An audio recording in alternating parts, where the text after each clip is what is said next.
हर महादेव श्री वैजनाथ गुरुमूर्तये नमः. धर्माचा जणू मूर्तिमान पुतळा धर्माचा जणू मूर्तिमान पुतळा भासे जना भूवरी भासे जना भुवरी दीक्षा देऊनि जो जगतिया दीक्षा देऊनि जो जगतिया बद्धास हो उद्धरी बद्धास हो उद्धरी वाणीने वदता भागवती कथा वाणीने वदता भागवती कथा व्यासा प्रती भासला व्यासा प्रती भासला तो हा गुरु श्री जनार्दन असा तो हा गुरु श्री जनार्दन असा पाटांगणी शोभला. पाटांगणी शोभला. सद्गुरुनाथ महाराज की जय. हरे नमः. श्री भगवान उवाच देवानां गुणलिंगाना मनुष्यविक कर्मणां सत्व एवैक मनसो वृत्ती स्वाभाविकी तुया. भगवान वेदव्यास वर्णन करून सांगू लागले. शुकाचार्य राजा परीक्षितीला सांगतात, मैत्रेय विदुराला सांगतात आणि प्रत्यक्ष भगवान कपिलाचार्य आपल्या आईला म्हणजे देवहूतीला सांगतात. देवहूती त्यांची प्रत्यक्ष आई जेव्हा म्हणते की हे मला ज्ञान नावाची गोष्ट कळत नाही, मी मंदधीर हरे हे हरी हे भगवंता, मी मंदधी आहे, माझी बुद्धी तेवढी चालत नाही आणि मला ज्ञानही कळत नाही, तेव्हा मला नीट हे सगळं समजावून सांग. भक्ती कशी, वैराग्य कसं, त्याचप्रमाणे आपण मुक्तीचा उपाय कोणता करावा ते मला सांग. या ठिकाणी भगवंतांनी सांगायला सुरुवात केली की देवानाम गुणलिंगाना मनुश्रविक कर्मणाम. या ठिकाणी अनुश्रविक कर्मणाम माणसं वेद विहित कर्म ऐंद्रिय पातळीवर आणि हे सर्व प्राप्त व्हावं, सगळ्या प्रकारच्या सुखांची प्राप्ती व्हावी म्हणून करत असतात. पण अहेतुकी भक्ती कोणी करत नाही. देवानाम गुणलिंगाना मनुश्रविक कर्मणाम. या ठिकाणी भगवंतांनी अनुश्रविक कर्मणाम असा शब्द वापरलाय. गुणलिंगानाम, गुणलिंग अर्थात गुण आणि गुणाचं वैशिष्ट्य या दोन्ही गोष्टी ज्यातून प्राप्त होतात हे सत्व रज आणि तम हे गुण आहेत. आणि हे प्राप्त करण्यासाठी जे आम्हाला कर्म करायचे ते वेद पुराण उपनिषद यांनी सांगितलेले कर्म आहेत. अनुश्रविक कर्मणाम. अनुश्रविक कर्म म्हणजे श्रविक म्हणजे उपनिषदाने वेदाने सांगितलेले, श्रव म्हणजे ऐकलेलं. तर काय ऐकलेलं तर श्रुती, अर्थात श्रुतीने सांगितलेला जो मार्ग आहे, श्रुती उक्त मार्ग आहे म्हणजेच वेदमार्ग आहे.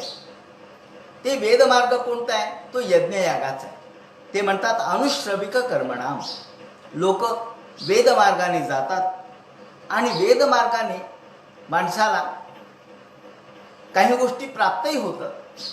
उदाहरणार्थ वेदमार्गाने यज्ञ करायला सांगितलाय आणि यज्ञातून आम्हाला स्वर्गप्राप्ती सांगितली, स्वर्गाचं सुख मिळेल म्हणून सांगितलंय. परंतु हे स्वर्गसुख क्षणिक आहे. स्वर्गसुख हे शेवटी काही काळापुरतं आहे. क्षीणे पुण्ये मर्त्य लोकम विशंती. म्हणून क्षीण पुण्य झालं की माणूस खाली येतो.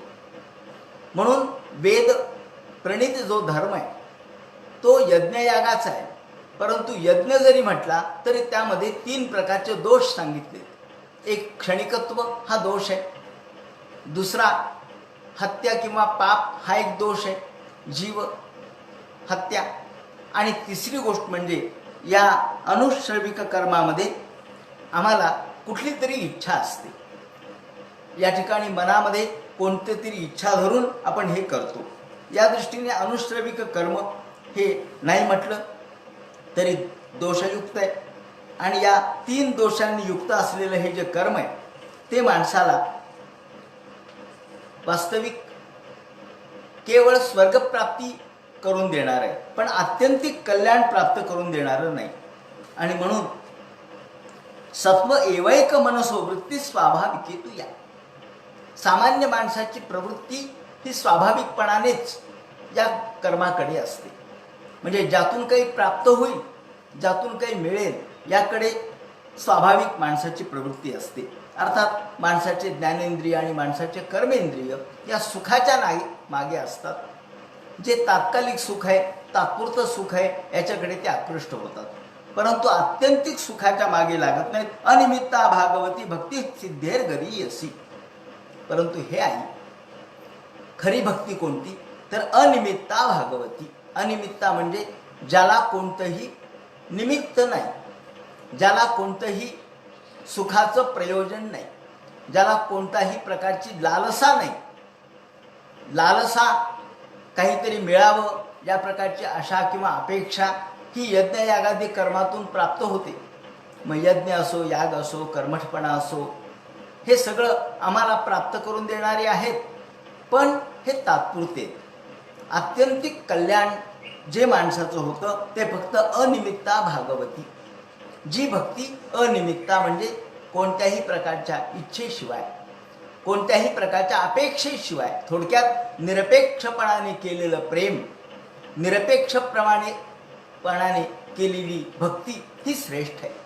सापेक्ष भक्ती श्रेष्ठ नाही, कारण सापेक्ष भक्तीमध्ये काहीतरी मागितलेलं असतं, काहीतरी इच्छा असते. जेव्हा इच्छा असते तेव्हा तो व्यवहार होतो. ती भक्ती होणार नाही, तो व्यवहार होईल. दिले तेव्हा घेतले आणि घेतले तेव्हा दिले, हा व्यवहार झाला. जेवढं घ्यायचं तेवढंच द्यायचं, हा व्यवहार झाला. देव म्हणतो मी व्यवहाराच्या पातळीवर कधीच येऊ शकत नाही. व्यवहार हा व्यावहारिक पातळीवर असतो, भक्ती ही पारमार्थिक पातळीवर असते. आणि म्हणून अनिमित्ता भागवती, जी भक्ती व्यवहाराच्या पलीकडची आहे, जिथे देवाणघेवाण नाही, जिथे केवळ सौदा नाही, सौदेबाजी नाही. देवा माझं हे पूर्ण कर म्हणजे मी तुला अभिषेक करीन, ही झाली सौदेबाजी. देवा माझं एवढं काम होऊ दे, मी ब्राह्मण भोजन घालीन, ही झाली सौदेबाजी. देव म्हणतो ही सौदेबाजी उपयोगाची नाही. ती माणसाला त्याच्या अंतःकरणातलं जे काही प्रेम आहे ते व्यक्त न करता केवळ त्याची इच्छा पूर्ण करणारं ठरू शकतं. या सगळ्या गोष्टीमधून त्याची इच्छा पूर्णही होईल, त्याच्या मनाप्रमाणे एखादी गोष्ट होईलही, पण भगवंत म्हणतात मी त्याने प्रसन्न होत नाही, मी प्रसन्न होतो तो अनिमित्ता भागवती. भक्ती, जी भक्ती गरीयसी, जी भक्ती श्रेष्ठ आहे, जी भक्ती उत्कृष्ट आहे. सर्वश्रेष्ठ भक्ती त्याला म्हणतात ज्यातून काहीच मागायचं नसतं, ज्यातून आपण काहीही परतफेड मागत नाही. परतफेड ही देवावर ऋण झालं पाहिजे भक्तीचं. देवावर भक्तीचं ऋण झालं तर देवाला त्याचं ऋण वाटतं. म्हणून जेव्हा अंबरीशाचे 10 जन्म भगवंतांनी घेतले, त्याचं कारण देवावर ऋण झालेलं होतं. अरे किती माझी भक्ती करतोस, तू तर काहीच मागत नाहीस, काहीच तुला अपेक्षा नाही, मी दिलं तरी तू घेत नाहीस. तो म्हणाला नको, मला काही नको. जेव्हा भक्त काही नको म्हणतो तेव्हा याचा अर्थच असा की तो भक्त देवावर ऋण करतो. आणि म्हणून देव म्हणतात की तीच भक्ती मला आवडते, की जी भक्ती कुठल्याही निरपेक्ष भावनेने केलेली असते. सापेक्षता ही व्यवहाराचा भाग आहे आणि निरपेक्षता हा पारमार्थिकतेचा भाग आहे. म्हणून अनिमित्ता भागवती भक्ती सिद्धेर गरीयसी. हे आई, ती भक्ती श्रेष्ठ आहे. ती जर त्याश्रया कोशम निकीर्ण म्हणलो यथा.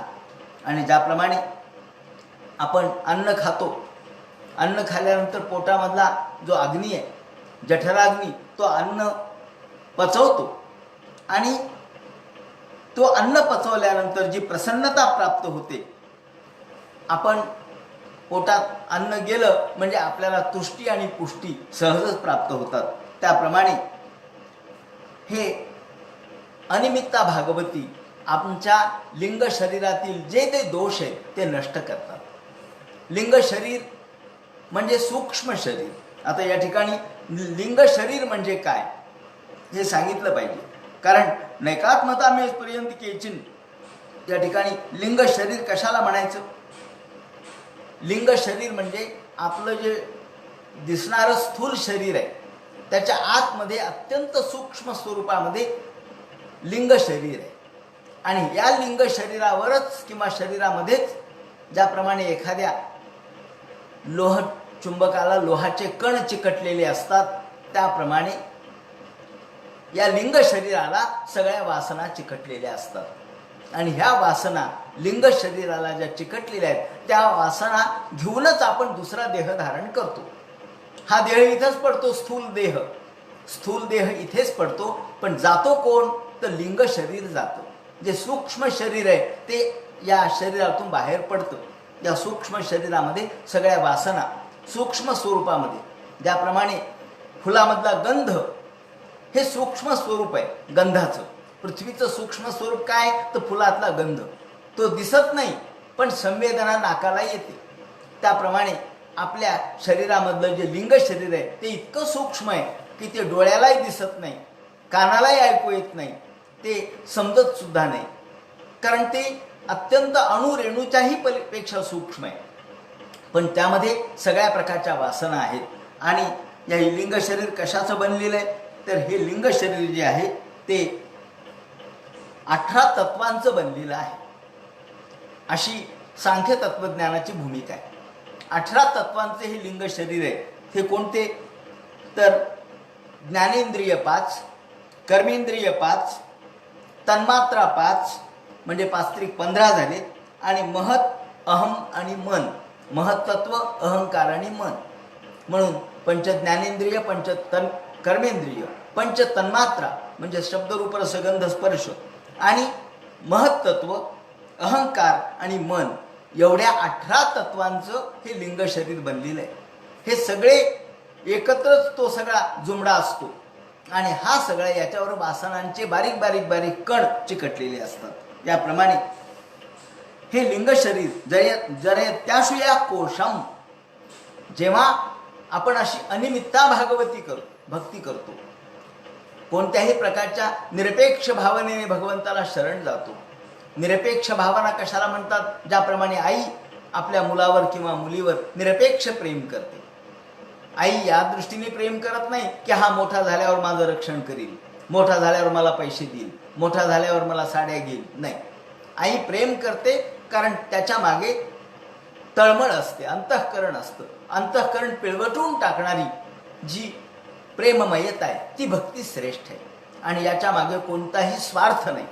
निस्वार्थपणाने, निरपेक्षपणाने केवळ भगवंतावर केलेली भक्ती ही, ज्याला आपण निरपेक्ष कोणत्याही इच्छेशिवाय निरीच्छपणाने केलेली भक्ती, ती अनिमित्ता भागवती. त्याला कोणतंच निमित्त नाही, त्याला कोणतंच कारण नाही, कोणतीही गोष्ट मागितलेली नाही. मागणी म्हणजे कमीपणा. ते म्हणतात अहो आम्हाला काय कमी आहे, आम्हाला जर देव प्रसन्न झाला तर आम्हाला कशाचीच कमी नाही. म्हणून या ठिकाणी भक्ती ही अशी असावी की जी परिपूर्ण असावी, केवळ ईश्वरार्पण वृत्तीने ती केलेली असावी. या दृष्टीने अशी जर अनिमित्ता भागवती भक्ती असेल तर लिंग शरीर याच्यामधले ज्या वासना आहेत त्या नष्ट होतात. त्या कशा नष्ट होतात? ज्याप्रमाणे आपण खाल्लेलं आपला जठराग्नी पचवतो. आपण खातो, अनेक पदार्थ खातो, चांगले चुंगले गोड धोड सगळ्या प्रकारचे पदार्थ आपण खातो, पोटामध्ये टाकतो. पण पोटातले हे सगळे पदार्थ कोण पचवतो? पचवतो कोण? आपण तर काहीच करत नाहीत. पचवणारा आहे तो जठराग्नी. तो जसा निगीर्ण मनलो यथा, ज्याप्रमाणे हा पोटामधला अग्नी अनल हा हे सगळं पचवतो, पचनशक्ती ने हे सगळं पचवलं जातं. त्याप्रमाणे जो अनिमित्ता भागवती करतो, जो भगवंतावर निरपेक्ष प्रेम करतो, त्याच्या लिंग शरीरावरचे ज्या सगळ्या गोष्टी आहेत, या सगळं लिंग शरीर म्हणजे पंच ज्ञानेंद्रिय, पंच कर्मेंद्रिय, पंच तन्मात्रा, महत्त्व, अहंकार आणि मन, हे सगळं ज्याप्रमाणे आपल्या पोटामधलं अन्न पचतं तसं हे सगळं लिंग शरीर परिपूर्ण नष्ट होतं जर आपण भगवंतावर निरपेक्ष प्रेम केलं तर. म्हणून ते म्हणतात जरे त्याशुया कोशम निगीर्ण मनलो यथा एकात्मदाम्ये प्रहंती केचिन. आणि याप्रमाणे न्योन्यतो भागवता प्रसज्ज. केवळ भगवंत प्रसन्न होण्यासाठी प्रेमपूर्वक अशी ही भक्ती जी सायुज्य देणारी आहे. प्रसन्न भक्तरमणलोचनानी, केवळ सायुज्य म्हणजे भगवंताशी एकात्म स्वरूप, भगवंताचं एकात्म दर्शन ज्याने घडतं ती ही भक्ती आहे. आणि अशी मग भक्ती ऐश्वर्यमष्टांग मनोप्रवृत्तम, ही सगळ्या प्रकारच्या गोष्टी, आमच्या सांसारिक गोष्टीचा त्याग करून जेव्हा पारमार्थिक गोष्टीचा विचार आपण करतो तेव्हा श्रेयं भागवती प्रयंती भद्राम परस्मेती विष्णुमते लोके, ही भक्तांची जी स्थिती आहे ती ऐश्वर्य संपन्न होते. आणि असा ऐश्वर्य संपन्न भक्त कोणत्याच गोष्टीची इच्छा करत नाही, कारण त्याला इच्छाच काही राहिलेली नसते. जसं मार्कंडेय हे यांना भगवान शंकर आणि पार्वती प्रसन्न झाले. पार्वती म्हणाली, का हो शंकरा, तुमचे भक्त हे असे लंगोटी धारण करणारे, त्यांना तुम्ही काहीच देत नाहीत. तेव्हा शंकर म्हणाले, अहो त्यांना काहीच नको आहे. काही नको. अहो म्हणले, असं कसं होईल, काहीतरी मागत असतील. नाही नाही म्हणले, काही मागत नाही. आणि मार्कंडेयाला विचारल्यानंतर ते म्हणाले, आम्हाला काही नको. हे काही नको म्हणजे काय? म्हणजे कोणत्याही प्रकारची इच्छा नाही, कोणत्याही प्रकारची वासना नाही, कोणत्याही ऐश्वर्याची अपेक्षा नाही. अहो एवढंच काय, ती मुक्तीची सुद्धा अपेक्षा करत नाहीत. येशाहम प्रिय आत्मा सुतश्च सखा गुरु सुहृदो दैवम, मुक्तीची सुद्धा अपेक्षा हे करत नाहीत. कारण ते म्हणतात, नाही आम्हाला भक्ती भगवंताची सर्वात प्रिय आहे, मुक्तीपेक्षा सुद्धा भक्ती प्रिय आहे. म्हणून या ठिकाणी काल उल्लेख केल्याप्रमाणे मुक्तीच्या पायामध्ये भक्तीच्या पायामध्ये मुक्तीचा तोडर आहे असं म्हटलंय. भक्तीच्या पायात मुक्तीचा तोडर घातलेला आहे, अर्थात भक्तीच्या पायामध्ये मुक्ती लोळते, भक्तीच्या पायाशी मुक्ती लोळते. अरे परंतु भक्ती म्हणते की मला मुक्तीची गरज नाही, तू माझ्या पायाशी राहा, मला त्याची गरज नाही. त्याप्रमाणे इमम लोकम तथा मुमात्मानुभया इतम, हे इहलोक आणि परलोक ह्या दोन्ही लोकामध्ये लिंग शरीर हेच कारणीभूत आहे जाण्यासाठी. आणि म्हणून लिंग शरीराचा नाश म्हणजे मुक्ती. या ठिकाणी लिंग शरीराचा नाश म्हणजे मुक्ती.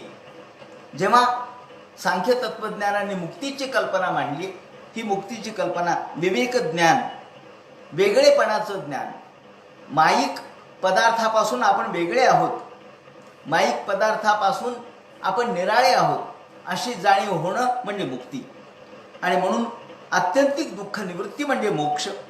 ही नैयायिकांची सुद्धा भूमिका आहे.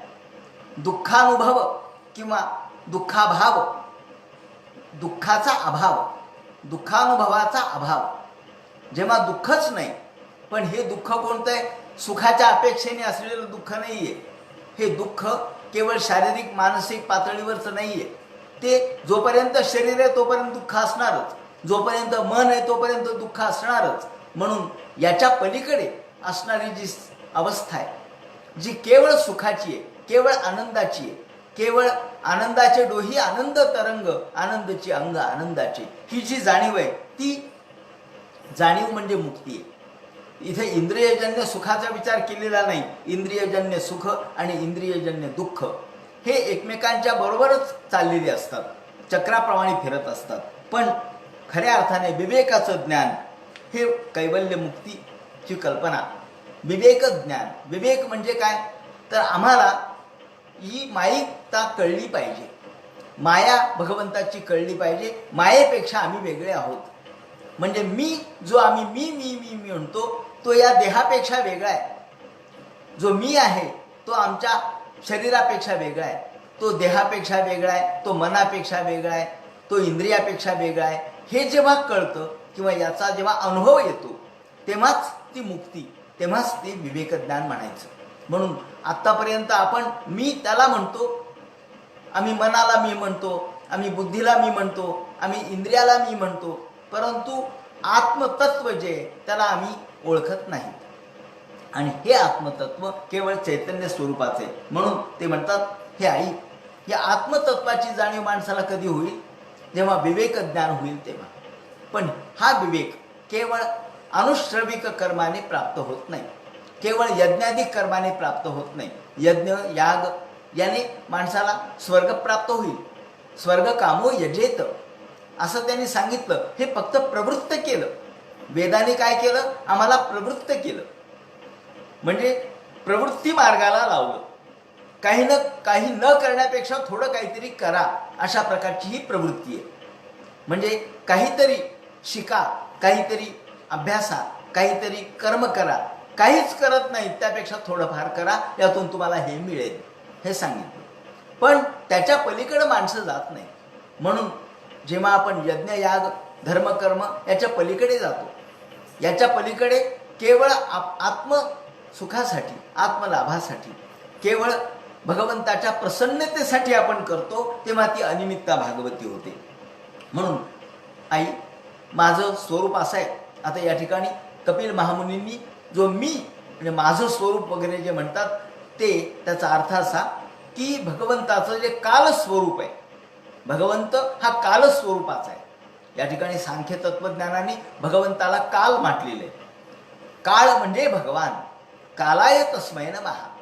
म्हणून सकाल पंचविंशती पंचविंशका, हा 25वा जो आहे तो काळ आहे.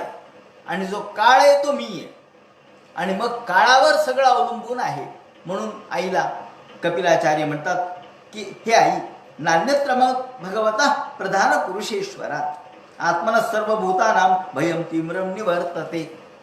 जो माझ्याशी येऊन मिळतो, जो माझ्याशी एकरूप होतो, त्याला कोणत्याही प्रकारचं भय नाही. तो निर्भय होतो, भयातून मुक्त होतो. कोणतं भय माणसाचं? माणसाला सगळे भय लागलेले आहेत. माणसाला सगळ्यात मोठं भय आहे ते मरणाचं.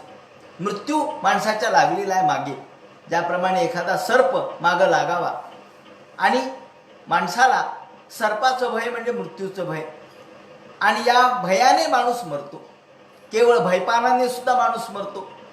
सर्पाचं भय, मृत्यूचं भय, त्याचप्रमाणे सगळ्या दुःखाचं भय माणसाच्या मनामध्ये लागलेलं आहे. हे सगळं भय, यातून माणूस मुक्त होण्याचे एकमेव उपाय म्हणजे केवळ माझी भक्ती करणे, एवढंच आहे. आणि हे भय मृत्यूचं, जेव्हा माणूस मृत्यूचं भय का वाटतं, माणूस हा मृत्यूला का घाबरतो, त्याचं एकमेव उत्तर आहे की माणूस स्वतःच्या देहाला मी मानतो. म्हणून मी मेलो तर कसं? मी म्हणजे कोण मरणार आहे? नाही, मी मेल्यावर कसं होईल? मी म्हणजे कोण मरणार आहे? या ठिकाणी एक गृहस्थ होता, आणि हा गृहस्थ एकटाच राहत होता. तो दररोज भेटीला यायचा. म्हातारा झालेला होता. मुलं नाही, बाळ नाही, पोरगी नाही, कोणीच नाही, नातेवाईक नाही, जवळचे कोणी नाहीत, मित्रमंडळ सुद्धा नाही, केवळ एकटा. आणि पैसा मात्र भरपूर होता त्याच्याकडं. एवढा पैसा होता, बँक बॅलन्स खूप होतं. पण तो नेहमी आला की खंतलेला असायचा, खिन्न असायचा. का म्हणले काय झालं? काय नाही, वय खूप झालं, जवळपास 80-85 वर्षाचं वय झालं. आणि मग मात्र तो म्हणू लागला की आता कसं होईल याची मला काळजी वाटायला लागली. म्हणजे कशाची काळजी वाटायला लागली? तो म्हणला, मी मेलो तर कसं? मी मेलो तर कसं म्हणजे काय होणार आहे? तो म्हणला, नाही, मला काळजी एवढीच आहे की मी जर मेलो तर मला कोण घेऊन जाईल? आता हे काही काळजी करण्याचं कारण आहे का? तेव्हा त्याला उत्तर दिलं की तुम्ही जर मेला तर समाज निदान त्याला काहीतरी लाज वाटेल ना. जिथं तुम्ही राहता त्याच्या शेजाऱ्याला काहीतरी वाईट वाटेल ना, लाज वाटेलच ना. शेवटी माणुसकी लोकांची जिवंत आहे. अजून माणुसकी संपलेली नाही. लोकांची माणुसकी, लोकांची कृतज्ञता, लोकांचा मानवतावाद अजून शिल्लक आहे. म्हणून तुम्ही मेल्याची काळजी करू नका. आणि मग त्याला बरं वाटलं. तो म्हणला, बरं झालं, मला त्याचीच काळजी होती. कशाची काळजी? पैसा एवढा आहे, परंतु मी मेल्यावर कसं होईल, पैसा कोणाला देऊ, म्हणजे ते माझा और्ध्वदेहिक करतील. याची कशाला काळजी करता? निरर्थक गोष्टीची काळजी माणसाने करू नये. मेल्यानंतर काय राहिलं तुमचं? खरं म्हणजे मेल्यानंतर काहीच राहिलं नाही. मी जाता राहिलं कार्य काय? आपण गेल्यानंतर काय कार्य शिल्लक राहतं? काहीच नाही. यथा काष्ठंच ते लाकूड काय आणि देह हे लाकूड काय, सारखंच आहे.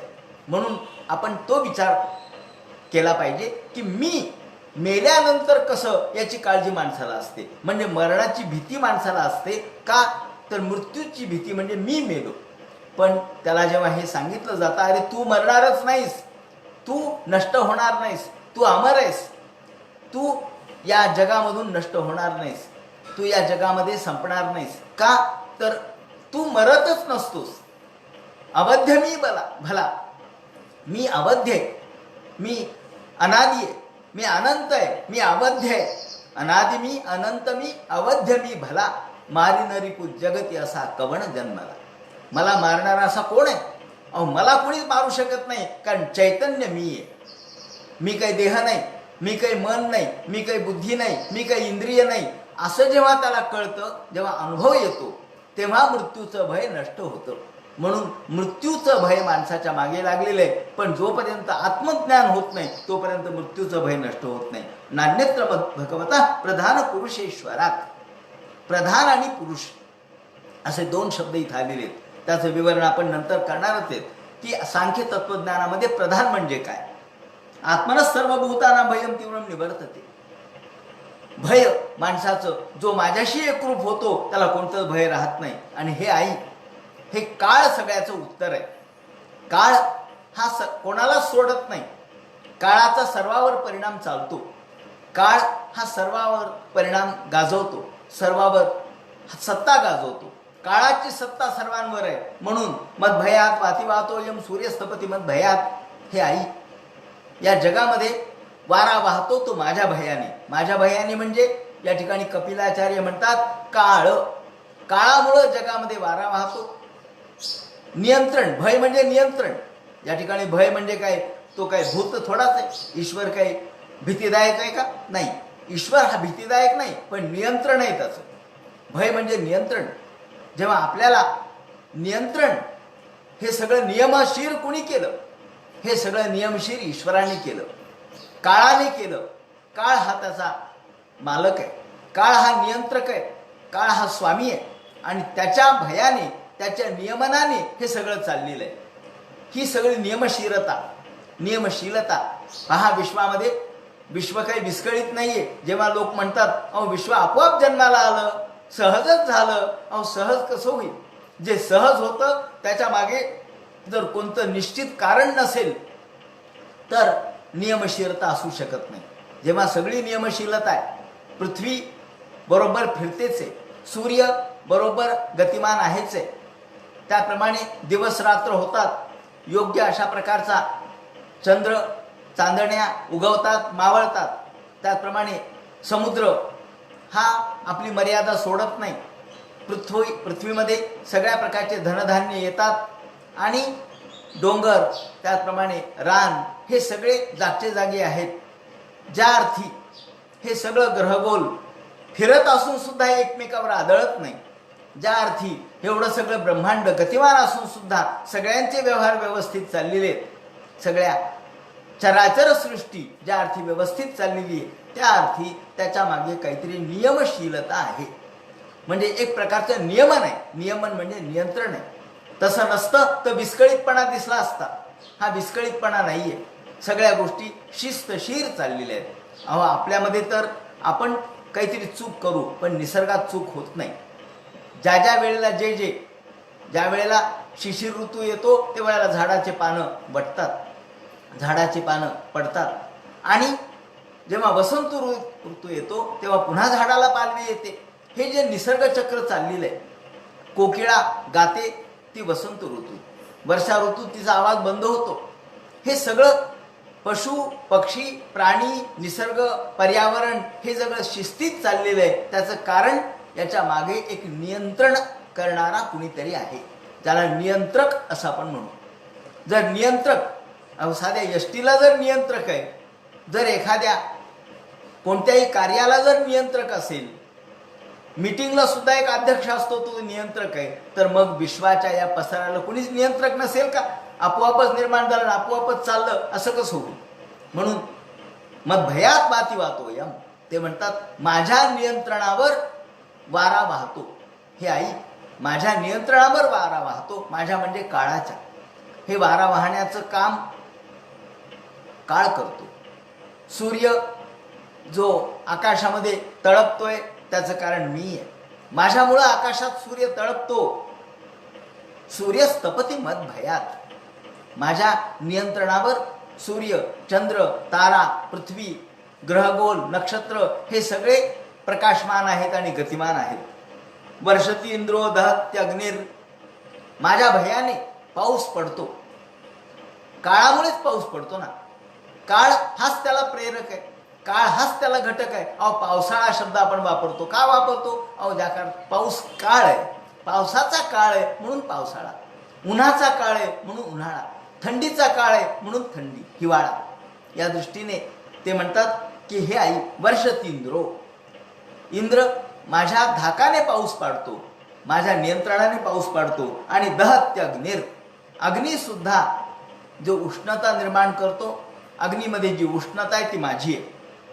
मी आहे, माझं नियंत्रण आहे म्हणून अग्नी जाळू शकतो, अग्नी पोळू शकतो. अग्नीच्या मध्ये उष्णता हा धर्म मी निर्माण केलाय. पाण्यामध्ये ओलेपणा धर्म मी निर्माण केलाय. हे सगळं ईश्वराने अर्थात काळाने निर्माण केलेलं आहे. म्हणून हे सगळं मृत्यूश्चरति मद्भयात. आणि एखादा जन्माला येतो, वाढतो आणि नष्ट होतो, हे सगळं माझ्यामुळेच होतं. म्हणून जे 6 गोष्टी होतात जगामध्ये, आधी उत्पन्न होतात, आधी अस्ति, मग जायते, मग वर्धते, मग विपरिणमते, मग अपक्षीयते आणि मग विनश्यती. ह्या ज्या 6 गोष्टी होतात ते माझ्यामुळं होतात. उत्पन्न माझ्यामुळं होतं. एखादं बीज पेरलं, थोड्या वेळ 3 दिवसांनी 4 दिवसांनी बरोबर बारीकसा एक तृणांकुर तिथे उगवतो. कुठून आला हो हा कशातून आला? हा हवा, पाणी, त्याचप्रमाणे जमीन आणि सूर्याची उष्णता यांच्या संयोगातून आला. पोत्यामध्ये धान्य होतं तेव्हा ते उगवलं नाही, पण जमिनीत टाकलं की उगवलं. का? तर त्याला उपयुक्त अशा प्रकारचं वातावरण आलं आणि काळ अनुकूल आला. काळ अनुकूल आला की ते उगवलं, वाढलं, मोठं झालं, थोर झालं, त्याला फळं आले, फुलं आले. हे सगळं काळावर चाललेलं आहे. म्हणून हे आई मद्भयात वातिवातोयम सूर्यस्तपती मद्भयात वर्षतींद्रो दहत्याग्निर मृत्युश्चरति मद्भयात ज्ञान वैराग्य युक्तेन भक्तियोगेन योगिनः. म्हणून हे आई तीव्रेण भक्तियोगेन मनोमय अर्पितम स्थिरम. तू केवळ भक्तियोगाने मन स्थिर कर. भक्तीने केवळ अंतःकरणपूर्वक माझ्याशी एकरूप होऊन जर मन स्थिर केलं तरच खऱ्या अर्थाने माझ्या पदाला तू प्राप्त होशील. तीव्रेण भक्तियोगेन. हा भक्तीचा योग तीव्र. तीव्र म्हणजे अत्यंत कर्म कठीण आहे. तसा तो सामान्य नाही. सुळावरची पोळी म्हटल्याप्रमाणे काल आपण विवरण केलं की भक्ती तो कठीण शुळावरील पोळी. जो ही प्राप्त करील तो खऱ्या अर्थानं श्रेष्ठ बळी आहे, ताकदवान आहे. असा तीव्रेण भक्तियोगेन.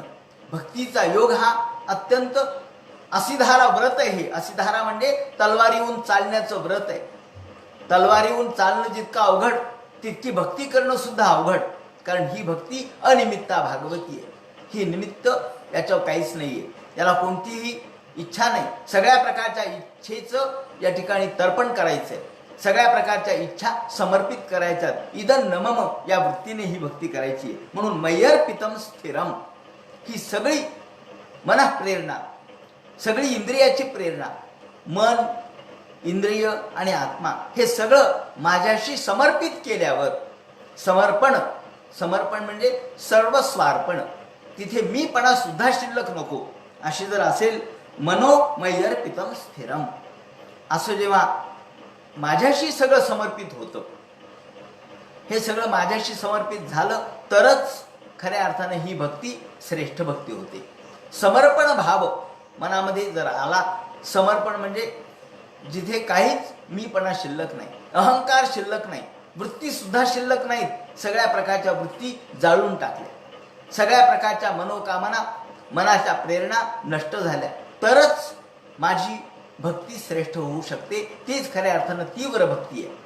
आणि मनामध्ये या सगळ्या संकल्पना मनात असतात. संकल्प आणि विकल्प यांनी युक्त असलेलं ते मन आहे. आणि अहंकाराने युक्त असलेलं मन, बुद्धी, चित्त आणि अहंकार हे 4ही गोष्टी एकाच्याच अंतःकरण चतुष्टय आपण त्याला म्हणतो की अंतःकरण चतुष्टय म्हणजे एकाच गोष्टीचे 4 कप्पे आहेत असं म्हणा. मनाने आपण संकल्प विकल्प करतो, बुद्धीने विचार करतो, चित्त यामध्ये चैतन्य आहे आणि अहंकाराने अहम स्फुरण आहे. पण हे सगळं जेव्हा समर्पित होतं तेव्हा खऱ्या अर्थाने ही भक्ती तीव्र भक्ती होते. या ठिकाणी भगवान म्हणतात अथ ते संप्रवक्षामि तत्त्वानां लक्षणं पृथक् यदि दित्वा विमुचित पुरुषा प्राकृतैर् गुणैः.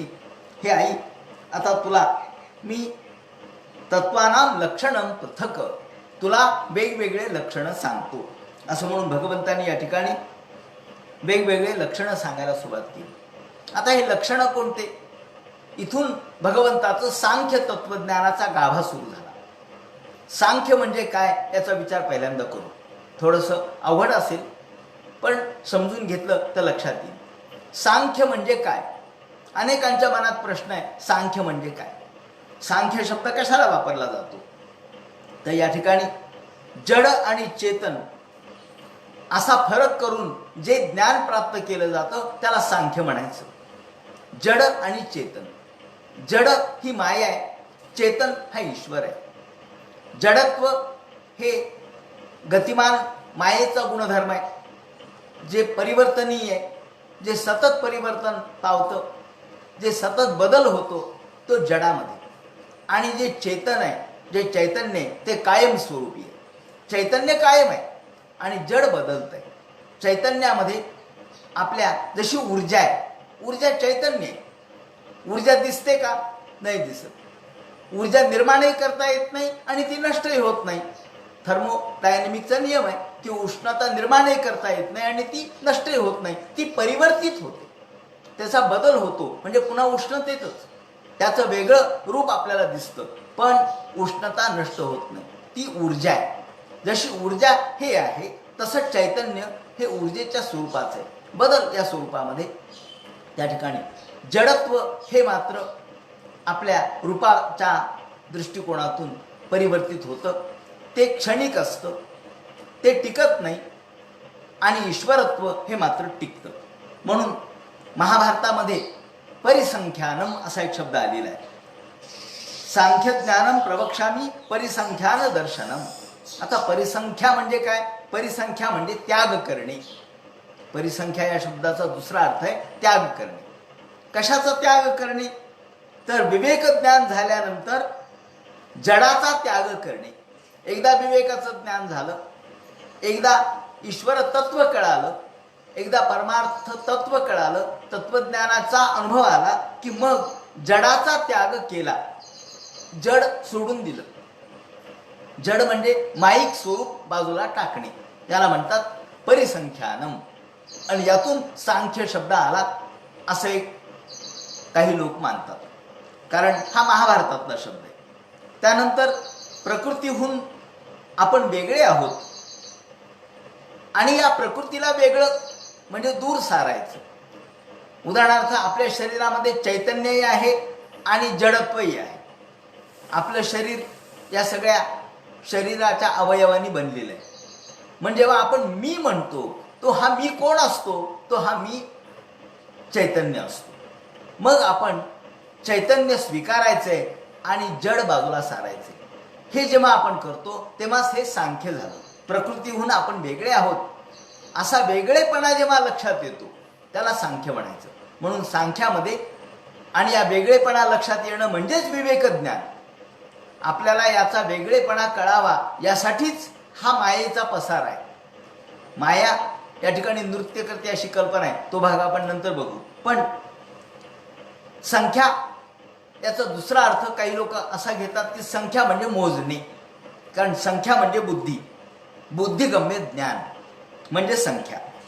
षष्ठीतंत्र हा जो ग्रंथ आहे तो ज्ञानसंग्रह आहे, तो मोजणे किंवा बुद्धिगम्य ज्ञान या अर्थाने संख्या शब्द येतो. आणि संख्या म्हणजे मोजणे, त्यातून सांख्य शब्द झाला. आता या ठिकाणी भगवंतांनी जे म्हटलंय अथ ते संप्रवक्षामि तत्वानां लक्षणं पृथक्. मी हे तुला तत्वाचे लक्षणं सांगतो. मग तत्व कोणकोणते आहेत? या ठिकाणी इथे मोजण्याची संकल्पना आहे. काय मोजलंय? तर तत्व मोजले. सांख्याच्या दृष्टिकोनातून किती तत्व आहेत? मूळ 24 तत्व आहेत अशी सांख्याची भूमिका आहे. 24 तत्व.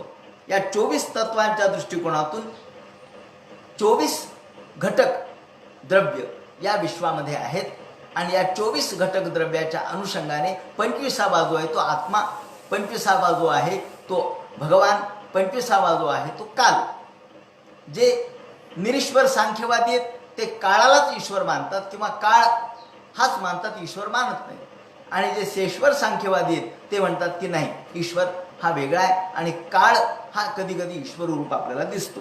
या दृष्टीने संख्या म्हणजे मोजणे. हे 24 तत्व, हे 24 तत्व पंच ज्ञानेंद्रिय, पंच कर्मेंद्रिय, पंच महाभूत, पंच तन्मात्रा, मन, बुद्धी, चित्त, अहंकार याप्रमाणे हे 24 तत्व जेव्हा मोजले जातात तेव्हा ते सांख्य त्याला म्हणतात. ही संख्या आहे, 24 ही संख्या आहे. म्हणून भगवंतांनी तत्वानाम लक्षणं पृथक, तुला वेगवेगळे तत्व सांगतो असं म्हणून जे सांगितले हे 24 तत्व सांगितले.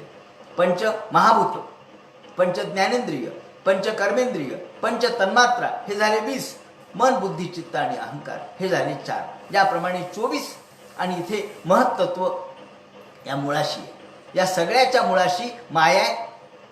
मायेच्या द्वारे महत्त्व निर्माण होतं, महत्त्वातून अहंकार निर्माण होतो आणि अहंकारातून ही सगळी सृष्टी निर्माण होते. अशा पद्धतीची भूमिका सांख्याने घेतलेली आहे. म्हणून माया ही मूलभूत आहे. सांख्याने मायेला महत्त्व दिलंय. ही मायाच पुढे जेव्हा आपण माया या स्वरूपामध्ये बघतो तिलाच प्रधान असं नाव पुढे पडलेलं आहे. प्रधान म्हणजे जिच्यापासून ही उत्पत्ती झाली तिला प्रधान असं म्हणायचं. म्हणून संख्या या शब्दाने 24 संख्या आली. संख्यां प्रकुर्वते चैव प्रकृतींचैव प्रत्यक्षते. संख्यां प्रकृतींचैव या दृष्टीने या प्राकृतिक विश्वामध्ये 24 संख्या आहेत, 24 तत्व आहेत आणि म्हणून त्याला सांख्य असं म्हणायचं. आता गीतेमध्ये जो सांख्य शब्द आलाय, गीतेच्या 2ऱ्या अध्यायामध्ये सांख्य शब्द आहे. त्या ठिकाणी गीतेच्या 2ऱ्या अध्यायामध्ये आपण बघितलं की ज्यामध्ये त्यांनी सांख्य शब्द वापरलाय. तो सांख्य शब्द कोणत्या अर्थाने? या लोकांच्या मध्ये विविधा निष्ठा पुरा प्रोक्ता मया नघ ज्ञानयोगेन सांख्यानाम कर्मयोगेन योगिनाम. आता इथे जो सांख्य शब्द आहे गीतेमधला तो मात्र सांख्य तत्वज्ञान कपिलाचार्यांच्या तत्वज्ञानाच्या अर्थाने नाही. मग तो कोणत्या अर्थाने आहे? तो ज्ञान या अर्थाने. त्या ठिकाणी गीतेमधला सांख्य शब्द ज्ञान या अर्थाने 2ऱ्या अध्यायामध्ये. कारण तिथे ज्ञान आणि कर्म अशा 2 गोष्टी त्यांना सांगायच्या. ज्ञानयोगेन सांख्यानाम इथे सम्यक ख्यायते अनेन इति, ज्यामुळे सर्व चांगल्या प्रकारे कळतं त्याला सांख्य म्हणायचं. अशा भूमिकेतून तो सांख्य शब्द आलाय. म्हणून या ठिकाणी हे विवरण करणं आवश्यक आहे. कारण सांख्य हा शब्द गीतेत खूप ठिकाणी आला. काही ठिकाणी तो ज्ञान या अर्थाने आला, काही ठिकाणी तो सांख्य तत्वज्ञान या अर्थाने आला. जेव्हा परिसंख्यानम असा शब्द आला तेव्हा तो मात्र त्याग करणे आणि मग तो त्याग म्हणजे विवेक ज्ञान झाल्यानंतर जडाचा त्याग करणे या अर्थाने आला. त्याचप्रमाणे मोजणे या अर्थाने सुद्धा तो शब्द आला. त्याचप्रमाणे संख्यां प्रकुर्वते चैव असा जो महाभारतातल्या शांती पर्वात आलेला शब्द आहे तो संख्यां प्रकृतींचैव. तिथे संख्या म्हणजे मोजणे, 24 तत्वाची संख्या चिंतन करणे, तत्व मोजणे या अर्थाने आलेलं आहे. या दृष्टीने ते म्हणतात की हे आई, तुला मी आता हे सांख्य तत्वज्ञान सांगतो. अथ ते संप्रवक्ष्यामि तत्वानां लक्षणं पृथक् यद्विदित्वा विमुच्येत पुरुषः प्राकृतिर्गुणैः. तुला मी असं तत्वज्ञान सांगतो की ज्यामुळं यद्विदित्वा विमुच्येत, जे जाणल्यानंतर माणूस हा प्राकृतिर्गुणैः प्राकृत गुणापासून मुक्त होतो. जे जाणल्यानंतर माणूस हा प्रकृतीच्या गुणापासून मुक्त होतो. प्रकृतीच्या गुणापासून म्हणजे प्रकृती ही जड आहे, प्रकृती म्हणजे माया आहे. या माईकतेपासून जेव्हा तो मुक्त होतो, त्या गुणापासून जेव्हा मुक्त होतो, कारण माणूस अडकतो तो गुणामुळे. आणि या दृष्टीने ज्ञान निश्चयसार्थाय पुरुषाला माणसाला आत्मदर्शन घडलं पाहिजे, यासाठी ही माया या ठिकाणी काम करते. सांख्य तत्वज्ञानाची भूमिका अशी आहे की माया ही विश्व निर्माण करते. विश्व निर्माण झाल्यानंतर जीव निर्माण होतात वेगवेगळे. हे अनेक जीव म्हणजे अनेक पुरुष आहेत, हे अनेक निर्माण होतात आणि हे यांच्या पुढे ती नृत्य करते.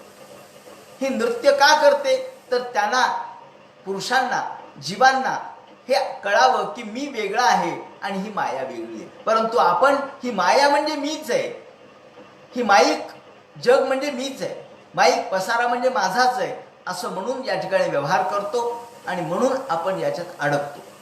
जेव्हा आपण याचा ज्ञान, याचा विवेक करू तेव्हा आपण मुक्त होऊ. म्हणून नृत्यंती व वीक्षणांगणगता काल स्वभावादिधीर, ही माया नृत्य करते असं वर्णन केलेले आहे. नृत्यंतीत व वीक्षणांगणगता काल स्वभावादिधीर, काल आणि स्वभाव या दृष्टिकोनातून ते नृत्य करते.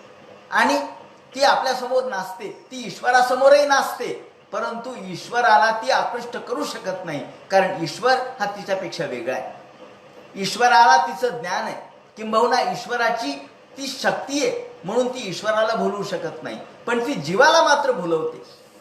मात्र हा जीव जेव्हा तिच्या पसाऱ्यापासून मुक्त होतो, तिच्या या सगळ्या वेगळी नृत्यापासून स्वतःला सावरतो, तो जेव्हा विवेक ज्ञान प्राप्त करतो तेव्हा मात्र तो खऱ्या अर्थानं मुक्त होतो. पुन्हा ती मुक्त करण्यासाठीच जीवाला त्याच्यासमोर नृत्य करायला येते असं म्हटलंय. ज्ञानम निश्चयसार्थाय पुरुषस्य आत्मदर्शनम यदा हुर्वर्णयेत ते हृदय ग्रंथी भेदनम.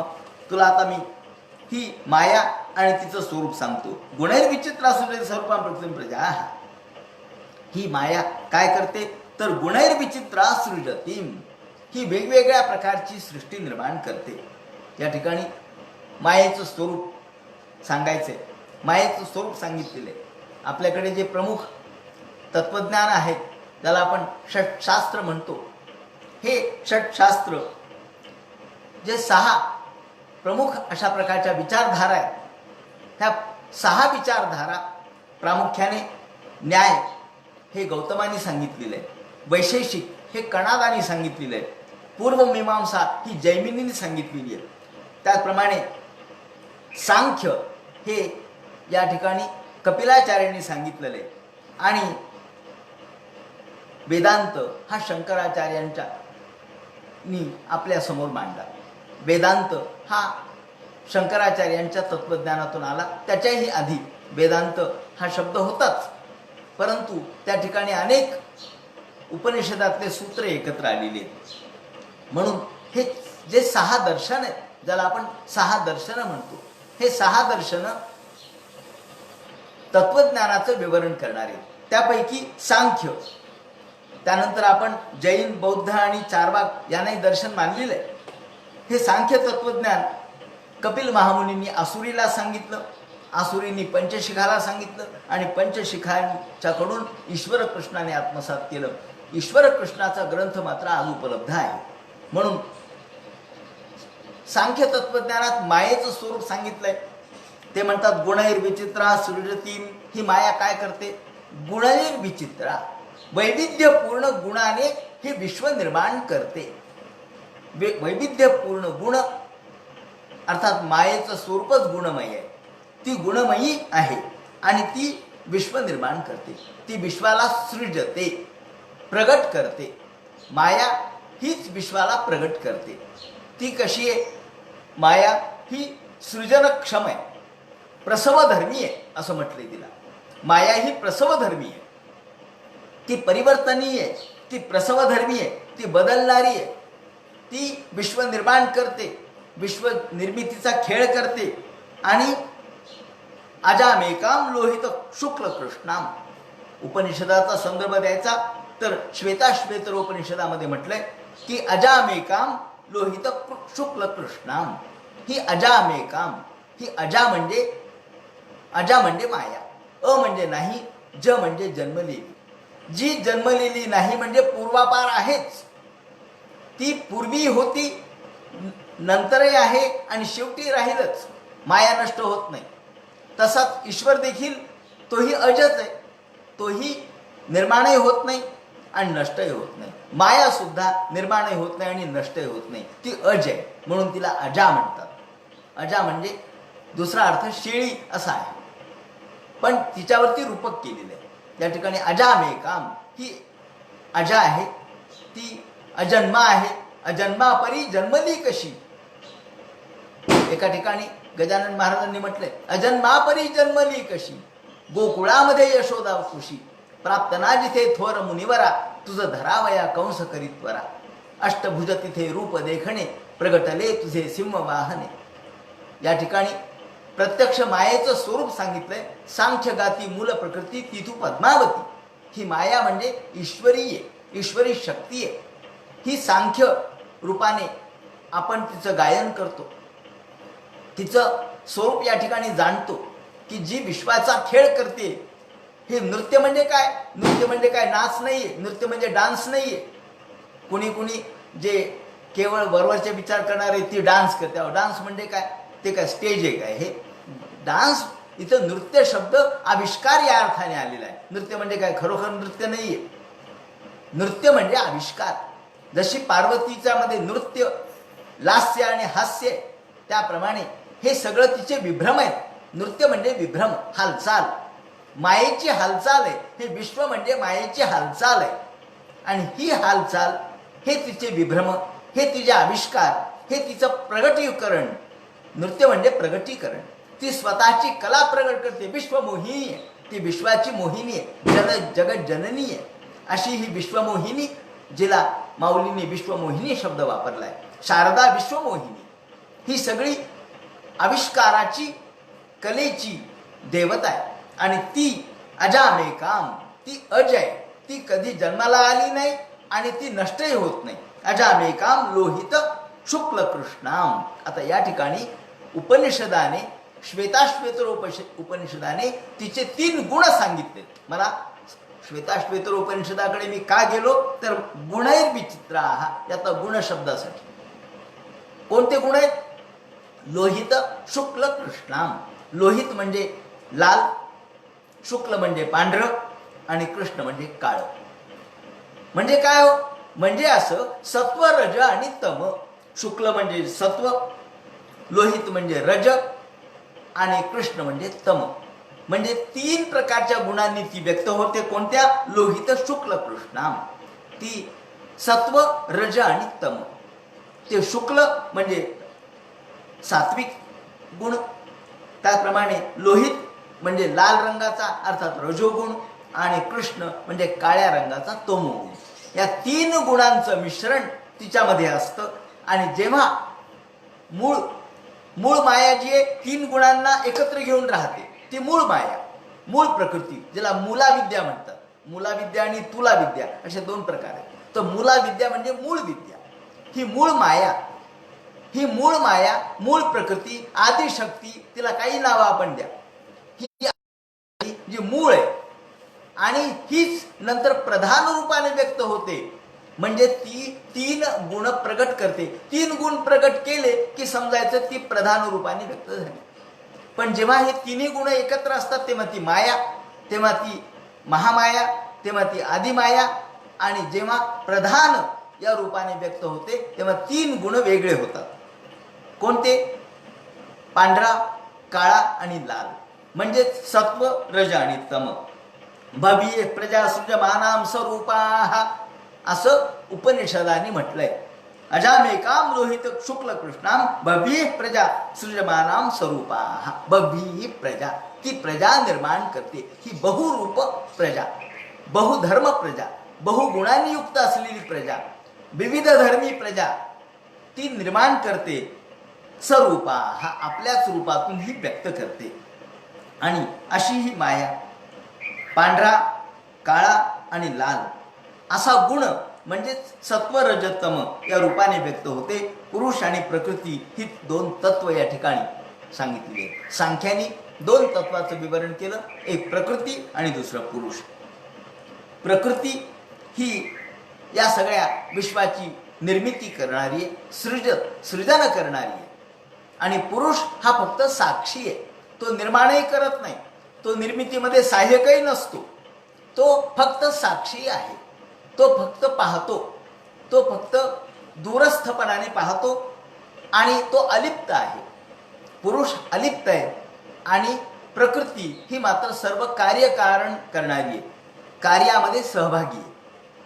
विलोक्य मुमे सद्य सह्य ज्ञान गुहया.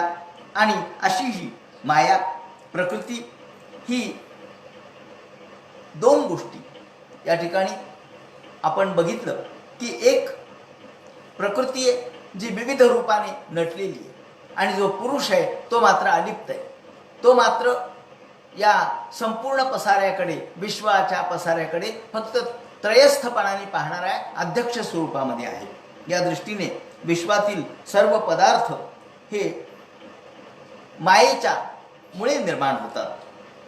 कार्य कारण कर्तृत्वे कारणं प्रकृतीं विदुः. या ठिकाणी हा सांख्याचा सिद्धांत आहे. कोणता? की कार्य कारण आणि कर्तृत्व हे सगळं मायेच आहे. कार्य मायाच करते, त्याला कारणही मायाच आहे आणि प्रगटही मायाच होते.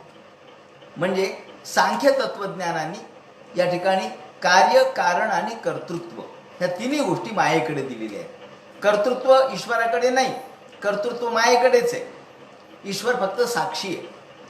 तो फक्त त्याच्या प्रेरणेने हे होतं, त्याच्या दृष्टीखाली हे होतं. पण माया याची निर्माण करणारी माया आहे. म्हणून जे कार्य आहे ते विश्व आहे आणि विश्वामध्ये कोण आहे? मायाच आहे. कारण हे कार्यामध्ये सहभागी असतं. कारण हे कार्यामध्ये सहभागी असतं. म्हणून कोणत्याही कार्यामध्ये कारणाचा सहभाग असतो. कारण हे कार्यरूपाने प्रगट होत असतं. कारणाचे सगळे गुण कार्यामध्ये येत असतात. म्हणून मायेचे सगळे गुण कशामध्ये आले? विश्वामध्ये आले, ब्रह्मांडामध्ये आले. कारण माया आहे म्हणून कार्यरूपाने प्रगट झाली ती माया आहे आणि कर्तृत्व सुद्धा मायेचंच आहे. म्हणून कर्तृत्व म्हणजे ज्या ठिकाणी आपण कर्ता कोणाला मानतो? सगळ्या आपण म्हणतो कुटुंब कोण चालवतं? तर आपण स्त्रीला महत्त्व देतो. का? कारण करणारी ती आहे. आपण आपल्याकडं कोणी जर म्हटलं तर किंवा हे तुम्हाला सांगायचं आपण म्हणतो आमच्या पत्नीला सांगा. का? कारण करणारी ती आहे. कोणाचा लग्न आहे, कार्य आहे, मुंज आहे, नाही माझ्या बायकोला काय सांगायचं ते सांगा. का? तर सगळं करणारी ती आहे. माझा फक्त काय घेते? ती अनुकूलता घेते. तुमची मान्यता आहे का? हो, सही करा. फक्त मान्यता फक्त पुरुषाची आहे, करणारी सगळी स्त्री आहे. म्हणून मान्यता घेण्यापुरता पुरुष आहे आणि कर्तृत्व फक्त स्त्रीकडे. म्हणून ते म्हणतात की कार्य कारण कर्तृत्वे कारणं प्रकृतीं विदुः. कारण ही प्रकृतीचे भोक्तृत्वे सुख दुःखानां पुरुषं प्रकृते परम.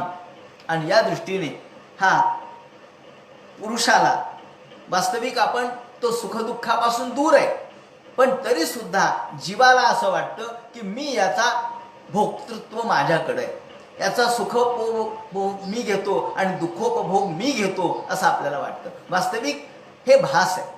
सुख आणि दुःख हे दोन्ही आपण भोगत नाही, पण आपण त्याच्यामध्ये लिप्त होतो आणि म्हणून भोगण्याचे सगळे गुणधर्म आपण स्वीकारतो. सगळ्या प्रकारच्या भोक्तृत्वाचा अभिमान आपण बाळगतो, म्हणून दुःखामध्ये अडकतो. भोक्तृत्वे सुखदुःखानां पुरुषं प्रकृते परम. पुरुष हा सुखदुःखाच्या पलीकडचा आहे. तो अलिप्त आहे, तो अलग आहे, तो वेगळा आहे. पण या वेगळेपणाची जाणीव आपल्याला नसते आणि आपण त्यात मायेचाच एक घटक आहेत असं म्हणून सुखदुःख भोगतो. इथेच आपलं चुकतं. आणि म्हणून माया आपल्याला स्वतःपासून वेगळे आहे हे दाखवण्यासाठी हा सगळा विश्वाचा पसारा मांडते. आता या ठिकाणी देवहूतीने प्रश्न विचारला की सदसत्य यदात्मकम. ही माया कशी? तिचं सत स्वरूप कसं आणि तिचं असत स्वरूप कसं ते आम्हाला सांगा. हे विचारल्यानंतर भगवंत आता मायेचं स्वरूप कसं सांगतील? या ठिकाणी हा थोडासा तत्वज्ञानाचा अवघड भाग आहे. परंतु सांख्य हे भारतीय मूळ तत्वज्ञान आहे, सर्वात प्राचीन तत्वज्ञान आहे. आणि म्हणून सांख्य तत्वज्ञान तेही भगवंतांनी सांगितलेलं असल्यामुळं याचा सूक्ष्म स्वरूपाने विचार विविध अंगाने हा चिंतनाच्या अनुषंगाने हा विचार आपण या ठिकाणी करणार आहोत. आता या संबंधीचा जो विचार आणखी पुढे करतील तो भाग उद्या सांगण्यात येईल. हरे नमः. पुंडलीक वरदे हर विठ्ठल. सीताकांत स्मरण जय जय राम. पार्वतीपते हर हर महादेव. श्रीमज्जनार्दन गुरुमूर्तये.